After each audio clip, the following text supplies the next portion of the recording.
Hello, welcome to Quackalope. Thank you for being here. Today we're bringing you a gameplay of Encounters Shattered Wastes, which is currently a Kickstarter. This is not a paid-for or sponsored video. Instead, West made a comment about how he loves acrylic standees more than anything in the world. And this company reached out to us and they said, not only do we have really beautiful, amazing, deluxeified acrylic standees, we also have a pretty good board game to go alongside it. You just helped me learn this. You want to introduce yourself and let people know what's happening here? I'm Dan, and I've come up to help Jess do some board gaming this weekend. I'm always waiting for like a long extended, I keep setting you up for like, hi, I'm Dan. I'm a retired astronaut and a professional bear fighter on the side. No cocaine bear fighting for me. I just avoid that kind of stuff. So we came up to do this game, and what we're doing is... You're a fan of the channel. I am. Came up to learn some games, play some games. You saw that we desperately needed help. And alongside that, this is one of those games where, and you can confirm, you can tell the audience if I did or did not say this, I wanted to do like some coverage of this. Yeah. Preview something like that. I was not necessarily going to do a gameplay video until we sat down and we played it, and we realized that this is a pretty interesting little puzzle. It's a good game. Yeah, it's a very, very fun, interesting puzzle. Okay, should I do flavor text first, or do you want to set up what's happening here on the game board? Let's do flavor text first. Let's give context for what's happening on the board. Pressure, sticking me in front. At the outskirts of the desolate fringes. Is that's what people want to hear? I don't right? think no, not that. Okay, I don't I'll think try that's another the way voice. you would read it. Introduction. At the outskirts of the desolate fringes stands the border of the shattered wastes. Clouds of heavy ash obscure the sun, while heavy winds prevent even the hardiest of plants from taking root.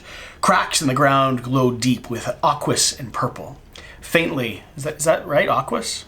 I like it. It's a good word. Aquas. Faintly illuminating the formless shadows lurking in the distance. Crystalline spires grow like trees only to be broken by chaotic streaks of lightning assaulting the sky. This is a place of corruption, untamed magic that few sane souls volunteer to enter. Yet, like a moth drawn to the flame, the allure of its undeniable power entices the strongest warriors to venture forward. They yearn to discover the answer to their most burning questions. Where does this seemingly unlimited magic come from? And why is it spreading? Where's it spreading to? I love the flavor text. I hadn't read the flavor text yet. Very in. All right, what's happening here in Encounters Shattered Wastes? Okay, so what we're doing is we're taking the roles of a couple of adventurers or fighters. We want to know about the magic. And we want to know about the magic. So we've come here, and presumably we've encountered the dangerous denizens of this land, and that is currently... There are so many cool ones. Like I really like this guy. We highly debated who we were going to fight. We did. Why did you choose the Winged Terror? So I chose the Winged Terror because he gave us a little bit of complexity without us getting too bogged down in some of the heavier rules, because I wanted to keep it a little light. We did nearly lose to the prologue. We did. Which means there's no way we're going to lose to this, because cooperative games are easy. Yeah. Leave a algorithm comment down below. So I chose this guy because he's a medium level complexity. So he's going to give us some complexity, but he's also not going to just destroy us and make us look like fools in front of the camera. So okay. I thought that was fun. So we're going to be going down. We've got the Siren, the Monk. These are the characters we're playing. That's the two characters we'll walk through their stats a little bit. We've got asymmetric cards for them too. That's one of the unique things about this game so far. One of the things I'm liking so much is the creatures you're fighting are different, and the battle that the type of fight you're going to have is going to be different depending on the cards that you draw out. Your characters, depending on the gear that you bring with you, are going to be asymmetric and different. Even if you play the same character, you're going to have different abilities every time you draw that character. And then on top of that, because each one of these cards flips, depending on how the state of the game is going, you'll also have a different experience depending on what side or where you are in the progression of the game engine. Correct. So it's this cooperative little puzzle battler. It has a really nice ebb and flow when it comes to the health system as well. The way these cards come over here either into the wound section or the fatigue section. So you could defeat a creature by getting really hard, really damaging attacks, or you could defeat a creature by kind of wearing it out, but you get worn out at that same time. Yeah. So looking here at the Winged Terror, the basic stats that we can see on this first side here is it starts off with 10 total fighting cards? They kind of operate as health in a way. They're called strength cards. So they're his strength and his health. So 5 magic, 5 physical. This is a fairly easily balanced fairly creature, balanced character. But that is a hearty amount of damage that we're going to have to do. We have its trigger, which is going to be the number... That is its threat. Yeah. So its threat rating, whenever these values equal its threat rating, these will trigger. And they'll hit everyone that's across the board. So we need to mitigate that damage zone a little bit. Yes. This number over here. That's its refresh rating. So each round, when we enter the refresh phase, we're going to roll that number of dice, and it's going to add that number into these rows based on what we roll. Basically, this entire location is this giant, like, scrambling battlefield for us. And so we're moving and positioning, and this creature's fighting down all of these lanes at the same time. It's a lane battler with a lot of damage coming your direction. So think of the creature as taking up a very large space. It's a very large creature, and we're hitting it in different, like, flanking positions and different, like, head-on, or, so think of it as being all around the creature, these lanes. And then we've got Bring It Down. Do not move wounds to the stamina when this enemy is damaged. Yes. When the status marker is set to change the enemy to its damaged side. Right. So this is a very interesting system. It is going to be flipping back and forth between... So unlike a normal creature, where you fight the first phase and then you move into the second phase, this character is going to flip constantly between its the Wing first Terror, and second phases. which is it landed, and the Wing Terror, which is it up in the air flying. And the way that'll actually trigger, it's not based off of just the wounds. Instead, it's based off of when it flips here, 2 damaged, and that means that we're at a position now where it would normally flip, but then we can't hurt it very much. We have to have it continue doing that cycle. So you'll see that in this game.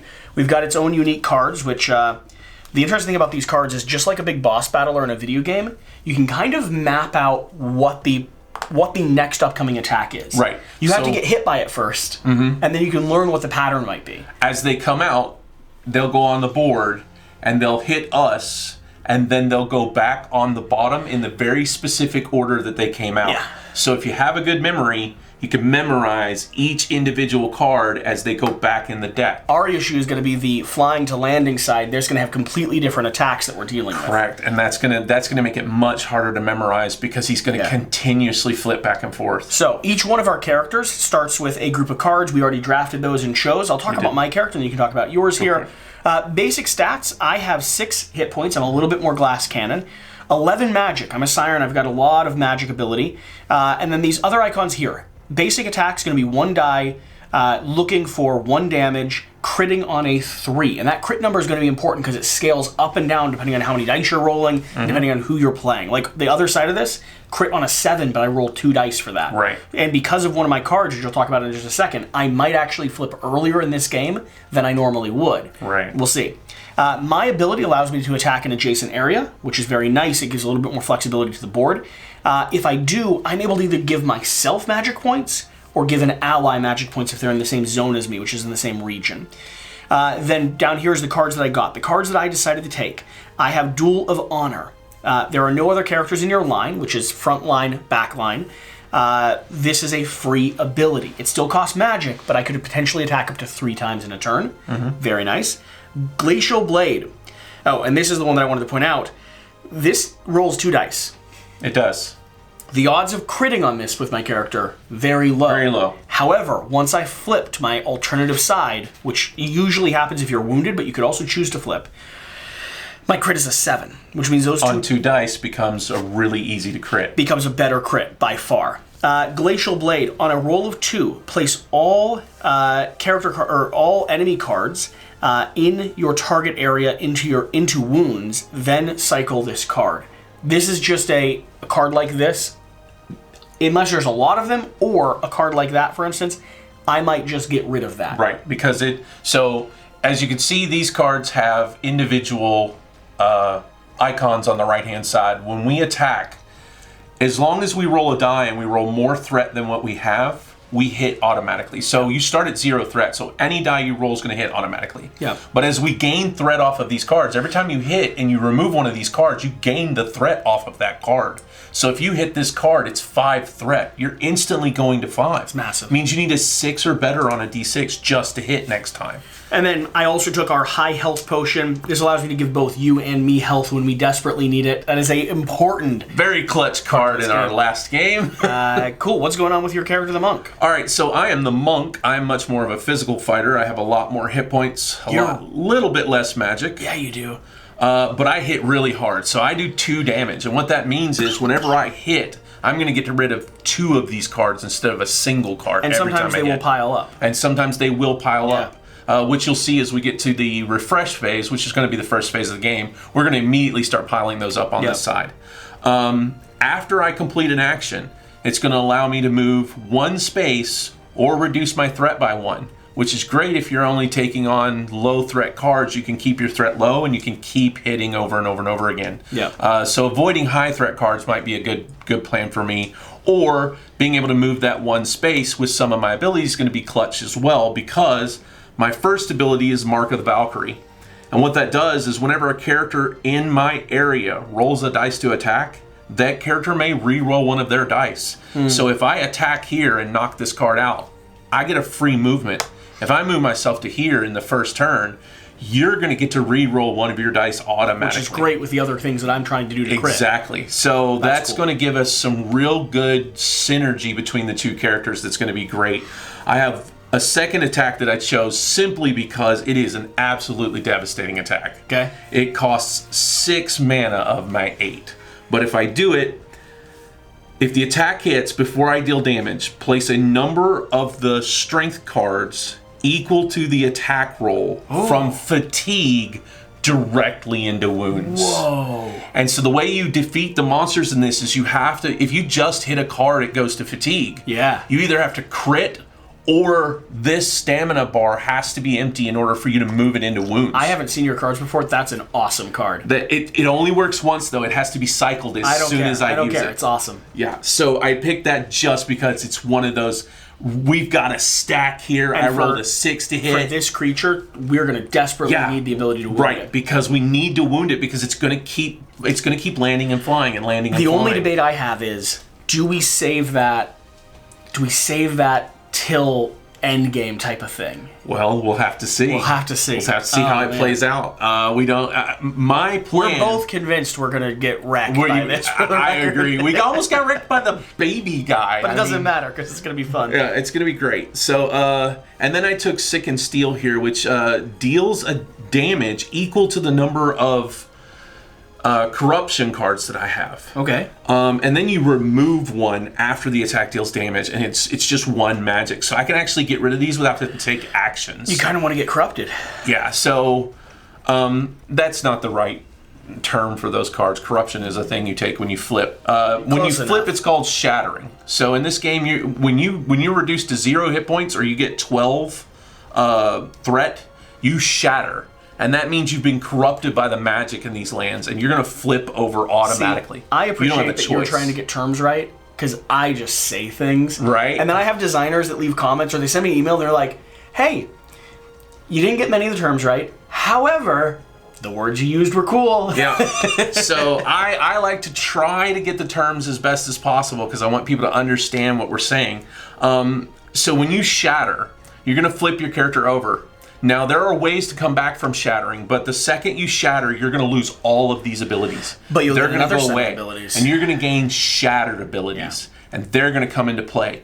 Now, every now and then, there are some shattered abilities that will let you recover your character back to your original side. But when you shatter, you're going to go back to your max health. You're going to go back to you're going to go to 0 magic points, because after you shatter, you start gaining corruption. Yeah. And if you corrupt all the way to the end, in my case, that's 5 corruption. That's the final death. That you die. Or if you lose your hit points again, you die. Well, and characters like this will give you corruption, which doesn't affect you on one side, but will affect you greatly on the other. Yes. So let's go ahead and start diving into this.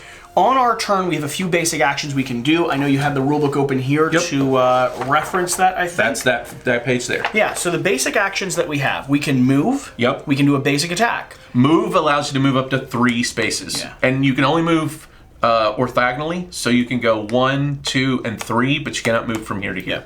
You can move through a character, but never land on top of them. Basic attack is going to be on our board, which we already went through. Then we've got our recover. You can do any of your special actions, of course, like the blades and stuff. Right. Then we've got our recover phase, which could allow us to, not phase, but action. We could reduce our threat, which is what makes it harder for us to hit. Right. Dice mitigation a bit. We could gain magic. We could remove an affliction card. Yes, that's what those are called. Some of those can be really bad. Yeah. And then we can use an ability, or we could shatter. You could choose to purposefully shatter. That is, in a way, fast forwarding half of your health. It is, but it might be vital in a moment to use a shattered ability. It could be the difference between win and loss. However, if you're on your weakened state, if you're on your shattered side at the end of the game, the boss is going to get one last attack. When you kill the boss, he gets a final death blow. Yeah. And when he gets that final death blow, you're going to draw one of his rage cards, which are much more powerful than these cards. They're bad. And here's the puzzle of the game.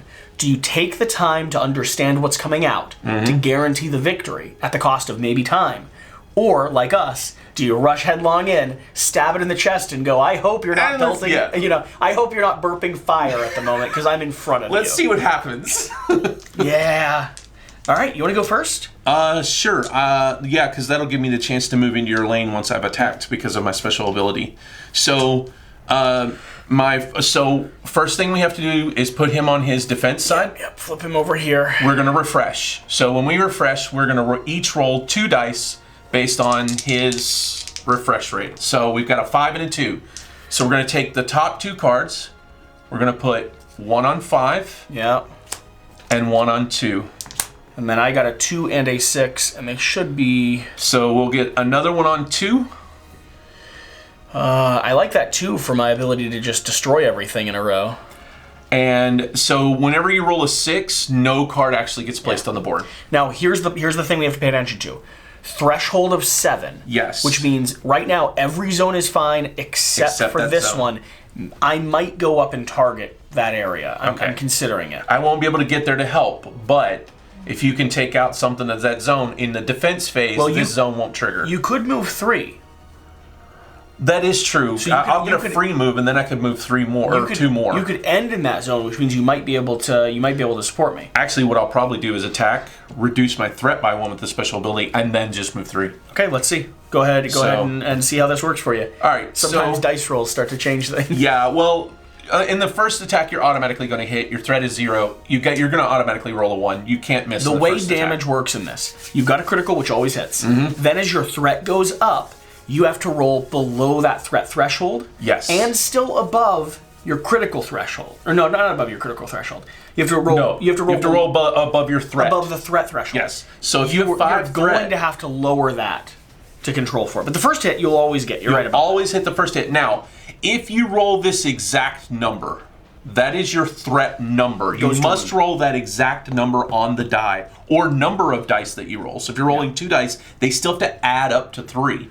If you crit, you automatically place that in wounds instead of fatigue. Back, by the way, go ahead and do your turn. I'm getting the other thing that all RPG players have. So you'll automatically take a card from the board and you'll move it into the wounds instead of into fatigue, and you don't gain the threat for that card. Dice, just in case we need to lock any of these in a prison of doom. There we go. Right. So I'm going to go ahead and attack. Every now and then that dice just does something bad to you and you got to put it away. And with only 4 at the moment, Straight up crit right off the bat. That's how you start a game. So we take this card. You have to take the top card. You can't take any other card. So you take the top card. This one's going to go straight to wounds, so he's already 1 attack down. Basically, he can never use that again. And so I'm also not going to gain any threat from that attack because I crit. So you take no threat whenever you crit. That's awesome. So after the attack, I guess I can't really reduce the threat anymore because that doesn't matter. But I'm going to move 3 because I want you to have the ability to re-roll your die if anything goes wrong. I think I'm going to go crazy at the start here. All right. I'm going to move Yeah. to this position. Then I'm going to use my Glacial Blade. I am enrolling 1, but I might have the ability to You get to re-roll it, though. So if you roll really badly, if I get a 2, all of those go to the wounds. Ooh. But then you have to cycle the I know, card. I understand. It's a one shot. But that'd be 3. All right, so you have to use 1 magic to do that. I don't have to cycle it until I trigger a full wound hit. Right. So use your 1 magic. 1 magic goes down here. Come on, dice. Don't betray me now. Oh, it's a beautiful 6. I'm gonna re-roll it. Yeah, you can re-roll it. I want the 2. You want that too, because you don't miss. All right, so you do get the top card, but it only goes into fatigue. However, you do gain 4 threat for that card. Yeah, and that's because there's 4 threat on the top of that card that I just took out. We're mitigating some of the damage that the enemy can do to us, and at the cost of our own future. But now we've reduced this to 5 threat, which won't trigger it during the defense phase. So we're in the action phase currently. We need to make sure we're moving that.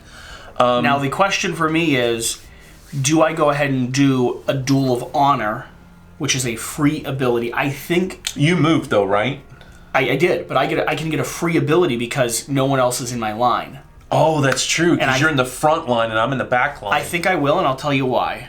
1, 2, 3, 4. It's going to cost me quite a bit. Okay. However, I'm going to use it to attack this zone here. Okay. My threat's a little higher than I would like, but You're going to need a 5 or 6 to hit, but you do get to re-roll it. I do get to re-roll it, which is convenient. I did just roll a 5 and a 6, so odds are in my favor. And this is going to be the next It's place. called the gambler's fallacy, right? I always win. This is going to be the next place. I just haven't got there yet. This is going to be the next place that will trigger if we don't deal with that bottom card. Right. That's always going to be annoying to us. Well, and that 5 threat is just bad all the way around, no matter what. It's either going to be a lot of damage, or it's going to trigger and it's going to hurt us bad. Right. So. That's a 2. Where's your Glacial Blade now? I know. I'll give it a reroll. Oh, and I'm supposed to roll 2 dice, actually. Oh, there you go. So that is actually an 8. Do I take the hit, or do I re-roll this looking for a 3? I'm not going to get a 3. You're not going to get a 3 with 2. Well, even if you got a 3 out of the 2 dice, you don't even hit.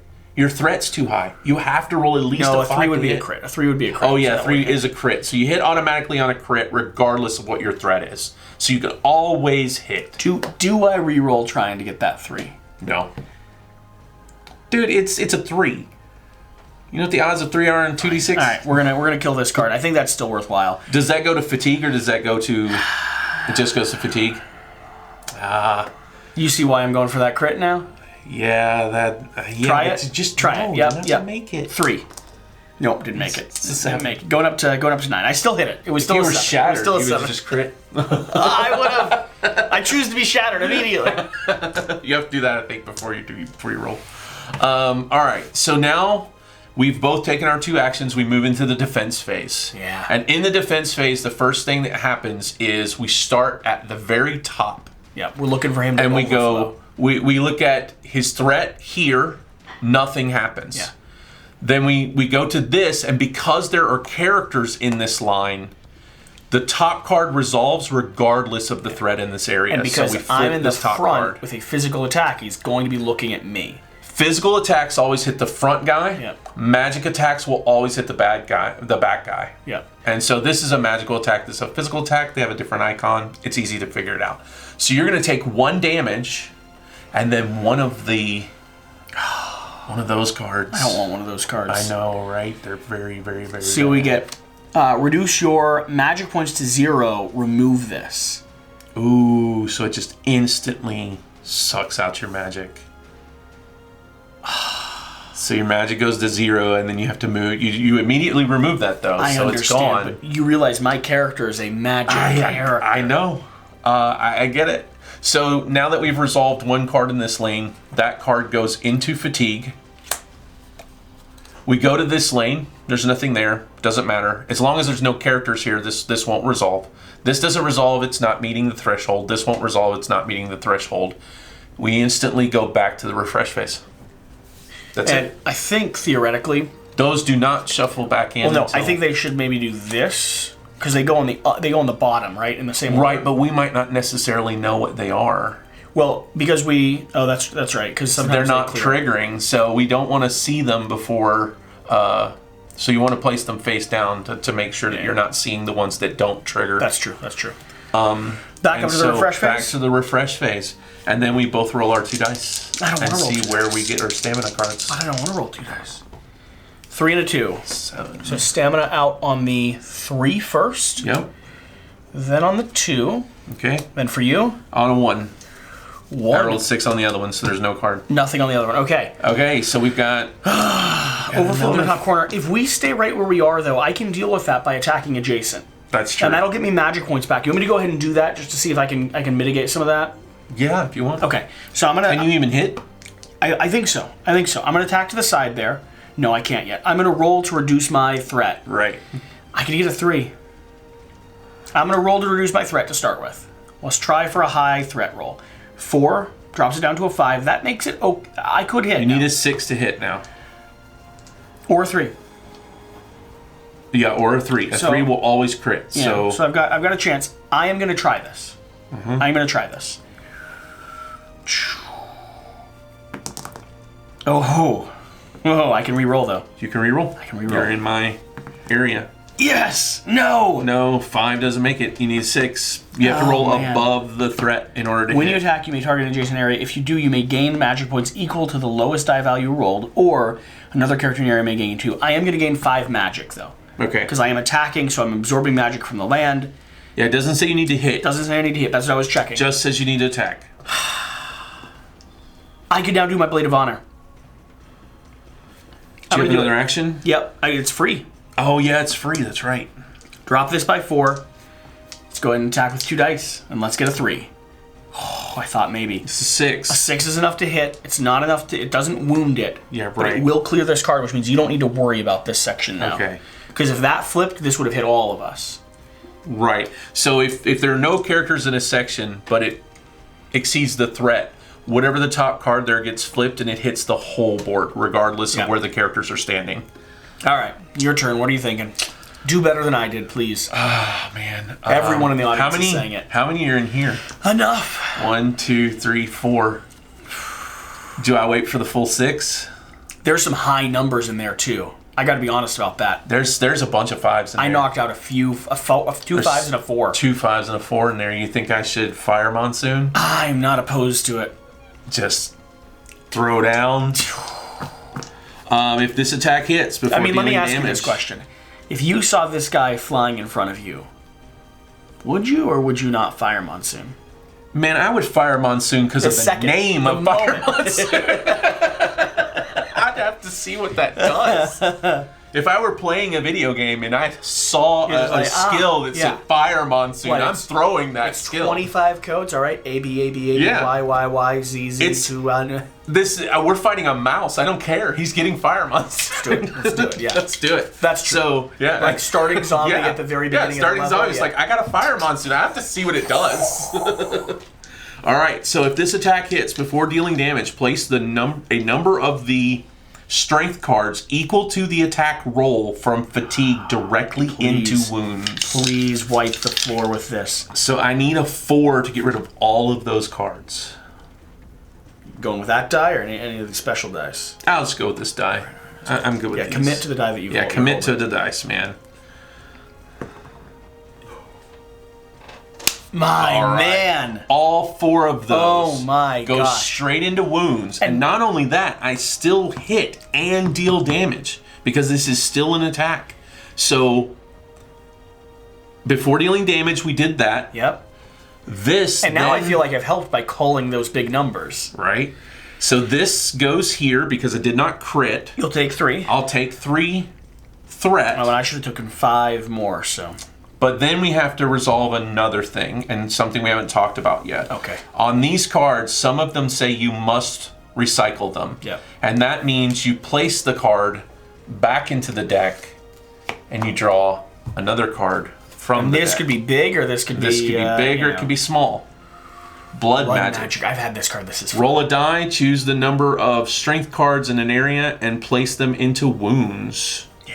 Reduce your hit points by the number you roll on the you die. get 11 hit points. I do have 11 hit points. Here's the fun thing with this. Now that I know that the lore of this is this like ethereal zone with this magic spilling out, all these powers and stuff make sense because like you're like as you're fighting, you're a powerful sorcerer. You're absorbing the magic. But you're like absorbing it, and then suddenly like you look down, your arm's just tingling with like violet blood, and you're like, what is this? And you just like, let's unleash it. Okay. All right. That's it. That's our action phase. Moving down to the defense phase. All right, down to the defense phase. So, nothing here. Yep. We have characters here. This card gets flipped. It is 1 damage and 1 corruption. Now, the good news is we're both still currently on our front phase. So, corruption only affects after you've shattered. Yeah. So, we won't take the corruption, but you will take 1 damage. I'll take a ping to the face. I don't know why. Do you want to switch lanes? I was just saying, theoretically, I have no idea why I'm the one that's sitting here. You're tanking, and I'm the one with all the hit points. Hear me out. I'm a tank. So, would you like to switch lanes? Maybe. I mean, magic is going to come out, though. That is true. This is a magic attack already. You know. So even if we switch lanes, that now, lane's this still zone is going to fill because we're in it. So, all right, now we're done with the. We're going back up to the refresh. So we're just going to skip the rest of the defense because obviously none of these are going to trigger. So we're just going to go back to refresh. Because this is empty, but it has characters in it, it gets a card before we even roll the dice. Now we're rolling our 2. 3 and a 3. Oh my gosh. 2 and a 2. Oh my gosh. So double 3, double 2. So double 3. And then those 1, fatigues get reshuffled back went to into the bottom, stamina. Reshuffled. We have everything out here.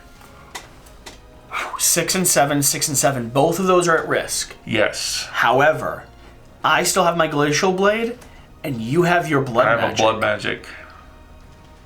This, if we get the right roll. If we got the right rolls, yeah. I mean, I could clear a lane for sure. All right. You want to start? Do you want me to go first? Yeah, you can go first. Okay. Let's figure out what we need to mitigate. What I have to do is, if I want to clear a lane, I should clear the lane I'm in. Yes. Because then I get a free action to move. Don't move. Don't move? I need your reroll, and I can attack adjacent, so I don't have to move anyway. Oh, so you don't have to move. Yeah. Okay, cool. We're actually in a really good team right now. Yes. Our abilities are synergizing very well. If only we were backwards. Right, except for the fact that you're tanking and I'm not. It's like I'm like standing in front of you. I'm like, we're doing really well. My arm just hurts a little. Don't worry, they'll use magic soon. Right. Okay, so I'm gonna go ahead and. Do you think I should blood magic this? It's kind of fun. I only need a 3. It's kind of fun. Let's find out what we can do. If I take a 6, I'm gonna take 6 wounds though. You've got a potion. I have a potion, and I don't mind using it myself. I could use the 4. 3 of them are gone. I am 3 more wounds right off the bat. I mean, if you said to yourself moments ago 4 damage for 3 direct wounds, you'd take that, right? I'd take that deal. I'd take that deal 2, 3, 4. every day of the week. So I take 4 damage, and that was only one of my active actions. You're telling me all the people on this channel that leave mean comments, they'd take 3 wounds if I took 4 damage. I'd cut off a pinky. Yeah. So I remove 1 threat because after an action I can either move a space or reduce a threat. You don't want me to move a space. I'm just going to reduce a threat. So I'm going to take a second action, and since there's nothing left to do in this row, I'm going to go ahead and refresh. That way I can just reduce my threat to 0. That way the next time I have to do anything, I hit automatically. You want to see the power of my dice? Let's do it. It's a Quackalope die. It has a duck inside. And this one? Don't you know you're not supposed to pick up ducks? It has a duck on it. Okay, here's the only problem I have. My Glacial Blade rolls 1 dice. I need a 2. If I get a 2, I wipe everything out. Right. If I don't get a 2, I don't do anything. Yes, because your threat is too high to hit. I'm at 10. Yeah. Yeah. I'm going to go for it. Going to try for that too? I'm going to use an action on the 2 because I'm not going to be able to knock this down low enough that it matters. That's true. Well, if you rolled a 6, it would knock it to a 4. Let's go for it. And you have to drop your H to your MP by 1. Yes, but I gain 5 because of this, because I attacked adjacent. Right, but is it the final die you roll? If you do, when you attack, you may target an adjacent attack. If you do, you may gain MP equal to the lowest die value rolled. Okay, but you're going to re-roll it, right? Because you're going to still try for that too. You're right. I am. So I was thinking that after you get that after you're done rolling. I forgot I had the re-roll. 4. It's still 4. Yeah, it's not bad. And here's why that's important. I'm now going to go ahead and roll to lower my threat. By 3. 1, 2, 3. Could I re-roll my threat roll? No. Do I? It's an attack, right? It's specifically an attack. Okay, but now I'm going to spend map 4 to do a Duel of Honor, rolling 2 dice, and I'm looking for, because I still want to mitigate this attack. So 8 is going to be enough. I'm going to take the top card off of this. I'm going to take the top card off of that. Okay, and I'll gain 3 more threat. You do realize what's happened, though. We're standing in an empty zone, and we're about to hit the defense phase. I do realize. Which means a rage card is going to come out. Some of them have to happen. Some of them. I don't like it any more than you do. Right. All right, let's do this. So, now a rage card, once you draw a rage card, which is since none of the rest of these are going to trigger, we're just going to draw the rage card here. Ooh. This affects, all characters in the back line. Ooh. So 2 damage, that's not too bad. 2 damage is probably the least rage card we've been hit by so far, really. Now we get to remember that the final card there affects the back line, and we've got 4. Only. We've got 5 of them total. Yes. So all rage cards are 5 on every monster and every shattering. Technically 10 because they flip. Well, yes, but because of the shattering. With this personality, if we get back down to that 5th card, we know where it's going to hit. Yeah, so and we can avoid that. You can start planning around it. Yes. Okay. So the rest of the defense goes through. We go back to the refresh phase. Roll a single die. Let's see where this goes. A 4. So it's going to go here. Now, that token now flips because there are no cards in the stamina. When that token flips, change this enemy to his landed side. Yep. So we're going to remove him. And he's not in a very good... Maybe we can find a better one here. And these guys pop out onto the board. Okay, the grounded ferocity. After dice are rolled, characters... damage values are 0, or crit values are 0 unless they reduce their HP by 1. Right. So you could choose to take damage to do a crit. Right. That becomes really painful. It's after the dice roll, so you get to see if you crit first before you have to take the damage. When Wing Blast is revealed, which is going to be one of his cards, he'll flip back over. Yes. We kind of want him to flip back over. Do we? Because if we reduce all of these cards into his wounded state, he just... dies. Yeah, but that's 1, 2, 3, 4, 5, 6, 7 health from us. Do we have that to spend? I mean... we're not going to be able to wound without a crit. Well, right now he's here, which means every one of these we hit goes straight to wounded. They don't go into fatigue. Oh, I hear. Okay. They never will go back into fatigue. They won't go back into fatigue because since he's on this... any card that you hit goes to wounded only. Huh. Why was the other one going back into fatigued? Oh, because he reset with new cards. Because he reset with new cards. Huh. This one didn't. Okay. Very, very interesting. It's different. Characters play differently. What are you thinking? So, we're in the action phase. We have 2 actions.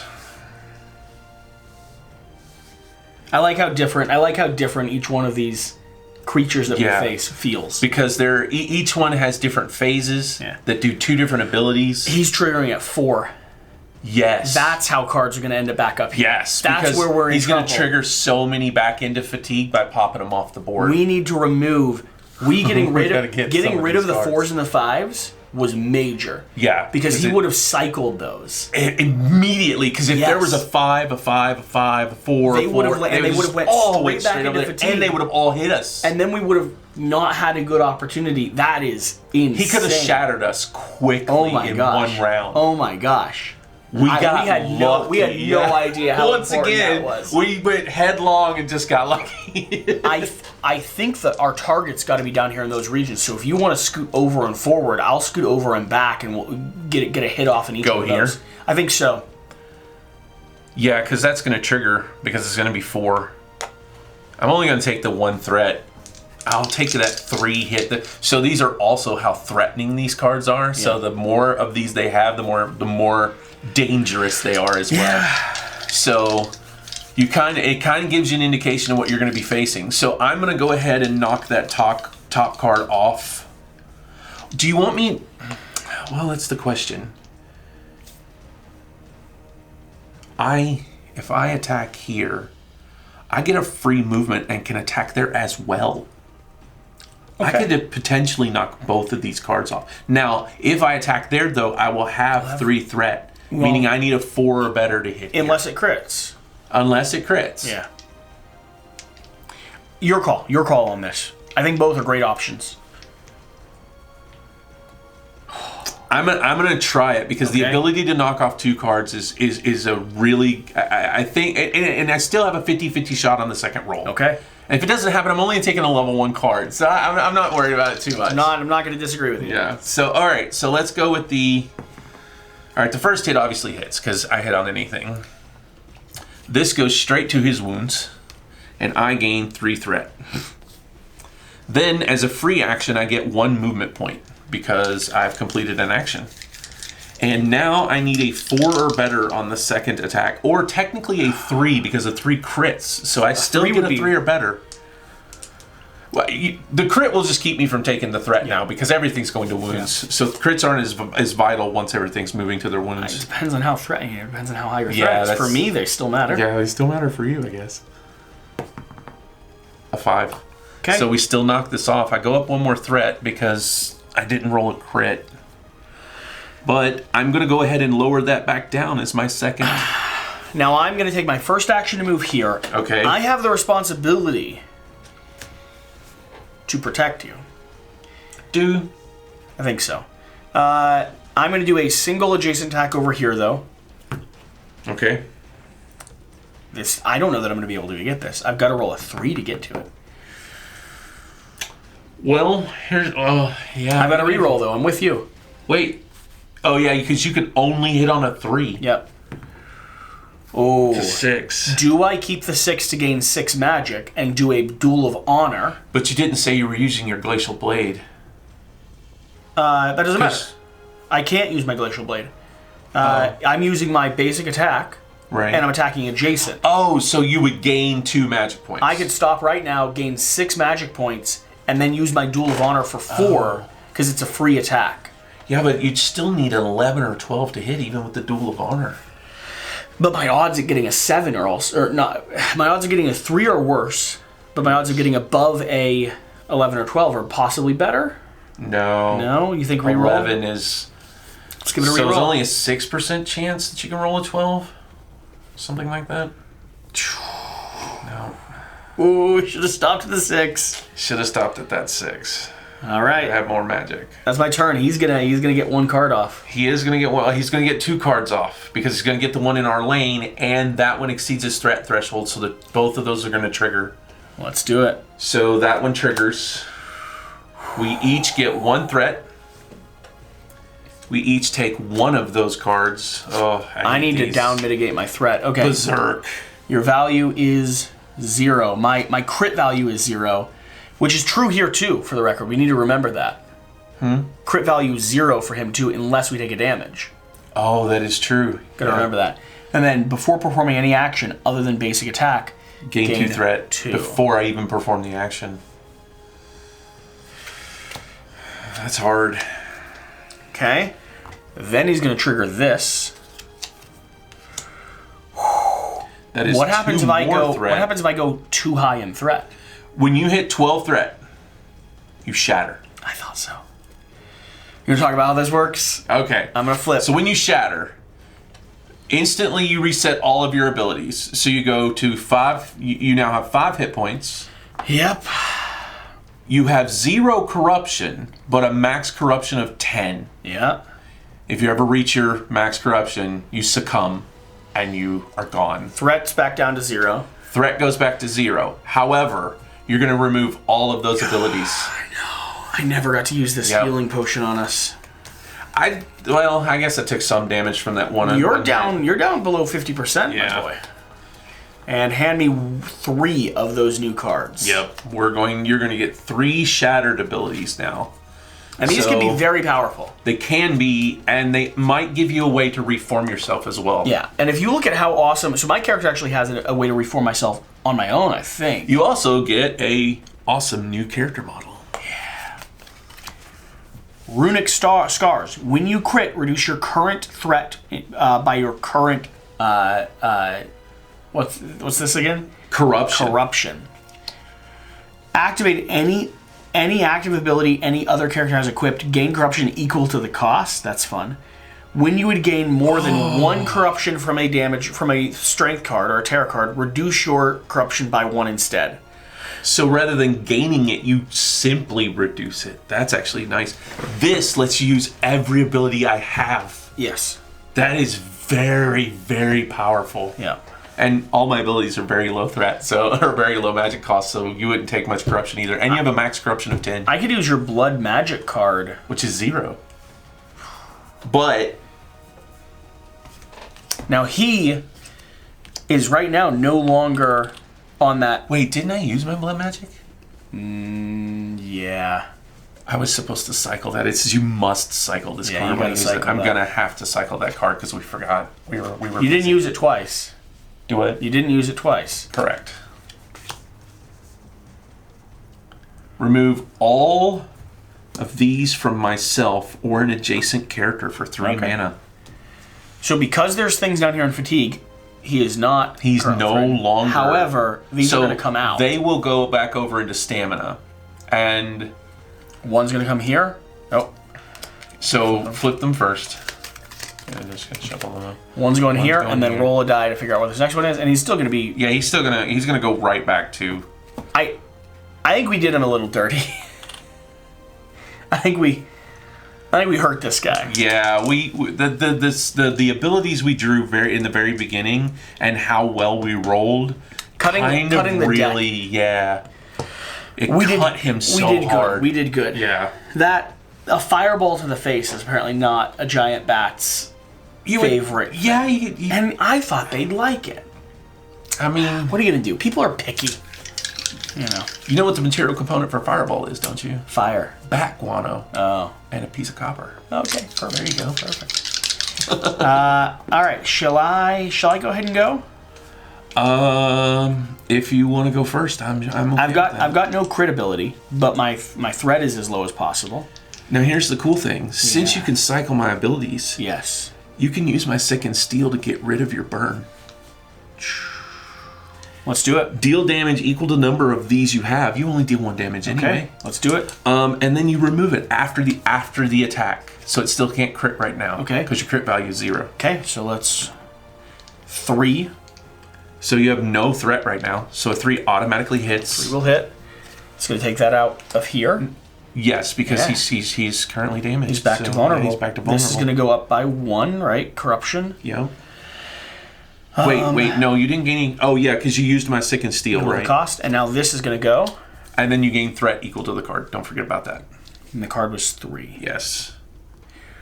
And now I can take another action, and because I use this ability, I can either gain 1 shattering, then gain 1 HP, or deal 1 damage to any area. So I'm going to go ahead and gain another shattering, and I'm going to deal damage to corruption. and I'm going to deal damage to this area up here. Oh, I become superpowered. That is crazy. I'm a glass cannon. I could die within moments, but I'm very powerful. So now you get a second thing. So if you use a second shattering ability, you'll get to do that again. I think that's worth it. I would. I mean, your corruption in max is 10. Let's do it. I'm going to use... What do you have over here? I'm going to use your second steel again. Yeah, but you don't have any, which means your damage becomes 0. So it really kind of just negates itself out. So I can't do much with it. However... So I'm going to use my runic scars then. When you... Oh, I got a crit. So let me roll. Let me try to attack. What is your last one? Looking at a 7. When you would gain more corruption than one from a strength card, yeah. 5. Oh, can I reroll though? It by 1. Rolls dice to attack. That character may reroll 1 die. Looking for that too. Oh. So this is what happens. This comes off. Crit. And this triggers, when you crit, reduce your current threat by your current, so I reduce this by 2. And because I use that card... the Shattered ability. I get to pop this off 1 damage as well. to any other... Man. We got this. this. Just your turn. We got this. Watch this. Yeah. Oh, I have 6 threat currently, though. I can't even hit. No way. Hang on. You could on a 3? Oh no, his crit's still 0. Crit's still 0 unless you take a damage. That's okay though. Watch this. Yeah. I'm gonna voluntarily shatter. Who's your character when you're shattered? What are you doing now? So the unbreakable pride. Now I am shattered. And my basic attack, when my basic attack is a crit, boom. Reduce your corruption to 0 or your threat to 0. So I only go to 6 hit points. So I'm a little more vulnerable. You also only have 1 card. I do. My character's like, I'm about to die, but I will go out with an explosion. Yours is like, I'd still like to go back alive. Can I go back to the mortal realm? That's the strong preference. This ethereal thing, not really my, vibe. So I'm only going to gain 1 shattered ability. I've lived in the ethereal realm my entire When life. another character is removed from the board, roll 2 dice and gain that much hit points, ignoring your hit point limit. So if I die, you do well. I go straight to max hit points. If the die face match... Oh, if I roll doubles, then I instantly reform. So if you die, I have a chance of coming back. But I think you're gonna. I think this is gonna be it. You're gonna step over. I'm gonna move here. I'm gonna make my 1 basic attack. I have 2 dice now, and my threat is 0. That was the core reset. That was the core reset, and so a 5. It's not 7. Oh man! But we hit. So here's the cool thing. You want to hand me the deck of character cards? Oh no, sorry. Those two. I want to look at those character as well. Cards, characters, villains, villain cards. But I want that other deck, the deck of threat cards, or the deck of fighting cards we have over here. These here? Oh, or do you want their? No. These. Those, yeah. Okay, so here's the magic. Here's the interesting. And thing. here's the physical. If you're watching this and you're thinking, "Oh, that looked easy," fine. Right. It wasn't. Trust us. We got a little lucky with some of our plays. Well, and our abilities seem to synergize extremely well. We did very well. However, our first game did not go that well. Let's say theoretically you and I just got done playing and we're like, that was a little easier than we would have liked. Right. Guess how simple it is to scale the difficulty. All of these are potential that could be mixed in. We randomized and drew out, and I'm going to be honest, we might have swapped 1 or 2 5s for a 2 or a 3. because we drew 7 5s. Yeah, we did. We drew a lot of 5s, and we were like, well, do we want to really we wanted to see the game. We could have a brand new experience on this just by going through, taking out a few of the 2s and putting in a 4 4s or putting in a 5. Yes. Can you increase the difficulty? Yeah.